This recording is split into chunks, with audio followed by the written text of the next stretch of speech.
کاک السلام محەممەد عليكم. لە کۆیە. عليكم السلام ورحمة الله وبركاته. کاکە محەممەد لە کۆی خۆشەویستەوە. باشی مامۆستا گیان. سپاس بۆ جەنابەت کاکە محەممەد گیان. الحەمدولillah ئێمە باشین، سپاس بەخوای گەورە. زۆر سپاس دەکەم. هەرە مامۆستا گیان پرسیارێکما بوو. فەرموو کاکە محەممەد. سپاس دەکەم. هەرە مامۆستا گیان نەزرم لە خۆم گرت بۆ گوتم ئەگەر شتێکە بیتێن دەکرێتنەوە نەزرە.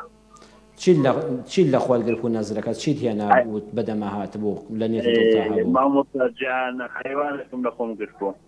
بەڵێ. بەڵێ.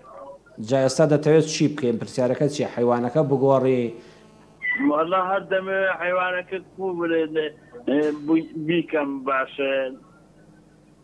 بەسەر چاو. حەیوانی نەزر بیکە یان نەیکێ بەسەر چاو ڕوونکردنەوە دەدەمێ بەسەر چاو. باشە باش. بە چاوان کاکە محەممەد گیان. باش.